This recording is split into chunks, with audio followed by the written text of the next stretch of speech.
जय श्री गणेश। श्रावण माह के महत्व का 21वां अध्याय। संत कुमार बोले, हे दयानिधि, कृपा करके अब आप पौर्णमासी व्रत की विधि कहिए, क्योंकि हे स्वामिन, इसका महत्व सुनने वालों की स्वर्ण इच्छा बढ़ती है। प्रभु बोले, हे संत कुमार, इस श्रावण मास में पूर्णिमा तिथि को उत्सर्जन तथा उपाकर्म संपन्न होते हैं। पौष की पूर्णिमा तथा माघ की पूर्णिमा तिथि उत्सर्जन कृत्य के लिए होती है, अथवा उत्सर्जन कृत्य हेतु पौष की प्रतिपदा अथवा माघ की प्रतिपदा तिथि विहित है, अथवा रोहिणी नामक नक्षत्र उत्सर्जन कृत्य के लिए प्रशस्त होता है, अथवा अन्य कालों में भी अपनी अपनी शाखा के अनुसार उत्सर्जन तथा उपाकर्म दोनों का साथ साथ करना उचित माना गया है। अतः श्रावण मास की पूर्णिमा को उत्सर्जन कृत्य प्रशस्त होता है। साथ ही ऋग्वेदियों के लिए उपाकर्म हेतु श्रावण नक्षत्र होना चाहिए। चतुर्दशी पूर्णिमा अथवा प्रतिपदा तिथि में जिस दिन श्रवण नक्षत्र हो, उसी दिन ऋग्वेदियों को उपाकर्म करना चाहिए। यजुर्वेदियों का उपाकर्म पूर्णिमा में और सामवेदियों का उपाकर्म हस्त नक्षत्र में होना चाहिए। शुक्र तथा गुरु के अस्त काल में भी सुखपूर्वक उपाकर्म करना चाहिए, किंतु उस काल में इसका प्रारंभ पहले नहीं होना चाहिए, ऐसा शास्त्र विदों में का मानना है। ग्रहण तथा संक्रांति के दूषित काल के अनंतर ही इसे करना चाहिए। हस्त नक्षत्र युक्त पंचमी तिथि में अथवा भाद्रपद पूर्णिमा तिथि में उपाकर्म करें। अपने अपने ग्रह सूत्र के अनुसार उत्सर्जन तथा उपाकर्म करें। अधिक मास आने पर इसे शुद्ध मास में करना चाहिए। ये दोनों कर्म आवश्यक है, अतः प्रत्येक वर्ष इन्हें नियम पूर्वक करना चाहिए। उपाकर्म की समाप्ति पर द्विजातियों के विद्यमान रहने पर स्त्रियों को सभा में सभादीप निवेदन करना चाहिए। उस दीपक को आचार्य ग्रहण करे या किसी अन्य ब्राह्मण को प्रदान करे। दीप की विधि इस प्रकार है। सुवर्ण, चांदी अथवा तांबे के पात्र में सेर भर गेहूं भर कर गेहूं के आटे का दीपक बनाकर उसमें उस दीपक को जलाएं। वह दीपक घी से अथवा तेल से भरा हो और 3 बत्तियों से युक्त हो। दक्षिणा तथा तांबुल सहित उस दीपक को ब्राह्मण को अर्पण कर दे। दीपक की तथा विप्र की विधिवत पूजन करके निम्न मंत्र बोले। सदीक्षणम सतांबुल सभाधिपोमुक्तम अर्पितो देवदेवस्य मम संतु मनोरथा। दक्षिणा अथवा तांबुल से युक्त यह उत्तम सभादीप मैंने देव को निवेदित किया है। मेरे मनोरथ अब पूर्ण। सभादीप प्रदान करने से पुत्र पौत्र आदि से युक्त कुल उज्ज्वलता को प्राप्त होता है और यश के साथ निरंतर बढ़ता है।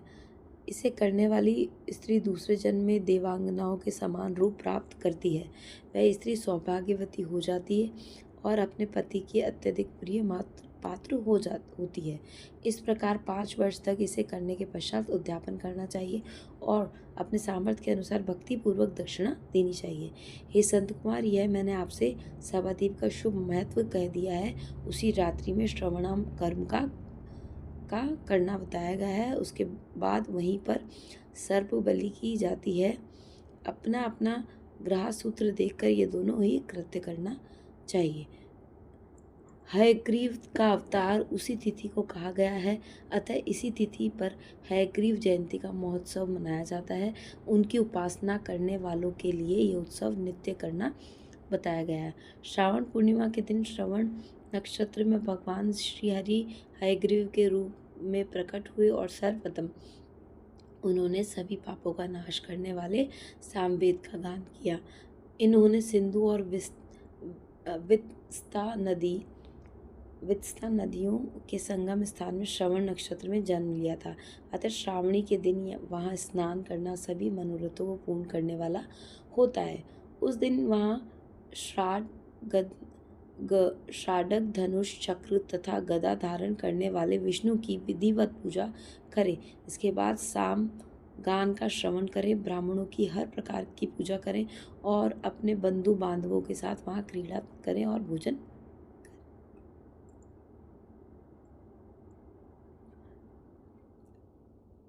स्त्रियों को चाहिए कि उत्तम पति प्राप्त करने के लिए उद्देश्य से जल क्रीड़ा करें। उस दिन अपने अपने देश में तथा घर में इस महोत्सव को मनाना चाहिए तथा हयग्रीव की पूजा करनी चाहिए और उनके मंत्र का जाप करना चाहिए। यह मंत्र इस प्रकार है: आदि में प्रणव तथा उसके बाद नमः शब्द लगाकर बाद में भगवते धर्माय जोड़कर उसके भी बाद आत्म विशोधन शब्द की चतुर्थी विभक्ति आत्म विशोधनाय लगानी चाहिए। पुनः अंत में नमः शब्द प्रयुक्त करने से 18 अक्षरों वाला ओम नमो भगवते धर्माय आत्मविशोधनाय नमः मंत्र बनता है। यह मंत्र सभी सिद्धियों प्रदान करने वाला और 6 प्रयोगों को सिद्ध करने वाला है। इस मंत्र का पुरुष चरण 18 लाख तथा 18,000 जप का है। कलयुग में इसका पुरुष चरण इससे भी 4 गुना जप से होना चाहिए। इस प्रकार करने पर हयग्रीव प्रसन्न होकर उत्तम वांछित फल प्रदान करते हैं। इसी पूर्णिमा के दिन रक्षाबंधन मनाया जाता है, जो सभी रोगों को दूर करने वाला तथा सभी अशुभों का नाश करने वाला है। हे मुनि श्रेष्ठ, इसी प्रसंग में एक प्राचीन इतिहास सुनिए। इंद्र की विजय प्राप्ति के लिए इंद्राणी ने जो किया था उसे मैं बता रहा हूँ। पूर्व काल में 12 वर्षों तक देवासुर संग्राम होता रहा। तब इंद्र को थका हुआ देखकर देवी इंद्राणी ने उन सुरेंद्र से कहा, हे देव, आज चतुर्दशी का दिन है, प्रातः होने पर सब ठीक हो जाएगा। मैं रक्षाबंधन अनुष्ठान करूंगी, उससे आप अजय हो जाएंगे। और तब ऐसा कहकर इंद्राणी ने पूर्णमासी के दिन मंगल कार्य संपन्न करके इंद्र के दाहिने हाथ में आनंददायक रक्षा बांध दी। उसके बाद ब्राह्मणों के द्वारा सत्ययन किए गए तथा रक्षाबंधन से युक्त इंद्र ने दानव सेना पर आक्रमण किया और क्षण भर में उसे जीत लिया। इसी प्रकार विजय होकर इंद्र तीनों लोकों में पुनः प्रतापवान हो गए। हे मुनीश्वर, मैंने आपसे रक्षाबंधन के इस प्रभाव का वर्णन कर दिया है, जो कि विजय प्रदान करने वाला, सुख देने वाला और पुत्र, आरोग्य तथा धन प्रदान करने वाला होता है। संत कुमार बोले, हे देव श्रेष्ठ, यह रक्षाबंधन किस विधि से है, किस तिथि में तथा कब किया जाता है? हे देव, कृपा करके इससे बताएं। हे भगवान, जैसे जैसे आप अद्भुत बातें बताते जा रहे, वैसे वैसे अनेक अर्थों से युक्त कथाओं को सुनते हुए मेरी तृप्ति नहीं हो रही है। प्रभु बोले, बुद्धिमान मनुष्य को चाहिए कि श्रावण का महीना आने पर पूर्णिमा तिथि को सूर्योदय के समय श्रुति स्मृति के विधान से स्नान करे। इसके बाद संध्या जप आदि करके देवताओं, ऋषियों तथा पितरों का तर्पण करने के बाद सुवर्णमय पात्र में बनाई गई सुवर्ण सूत्री से बंधी हुई मुक्ता आदि से विभूषित विचित्र तथा स्वच्छ रेशमी तंतुओं से निर्मित विचित्र ग्रंथियों से सुशोभित पदगुच्छों से अलंकृत और सरसर्प तथा अक्षतों से गर्भित एक अत्यंत मनोहर रक्षा अथवा राखी बनाए। उसके बाद कलश स्थापना करके उस पर पूर्ण पात्र रखे और पुनः उस पर रक्षा को स्थापित कर दें। उसके बाद रम्य आसन पर बैठकर सज्जनों के साथ वारांगनाओं के नित्यगान आदि तथा क्रीड़ा मंगल कृत्य में संलग्न रहें। इसके बाद यह मंत्र पढ़कर पुरोहित रक्षाबंधन करें।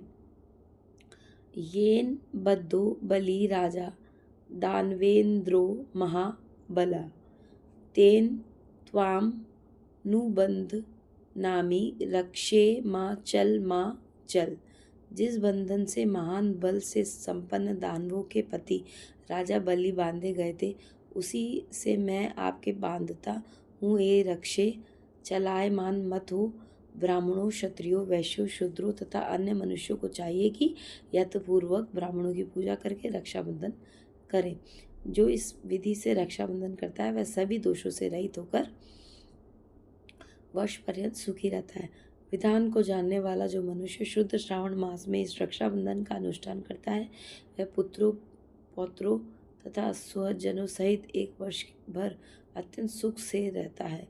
उत्तम व्रत करने वालों को चाहिए कि भद्रा में रक्षाबंधन ना करें, क्योंकि भद्रा में बांधी गई रक्षा विपरीत फल देने वाली है। इस प्रकार श्री स्कंद पुराण के अंतर्गत प्रभु संत कुमार संवाद में श्रावण मास के 21वें अध्याय का पूर्ण हुआ। ओम नमः शिवाय।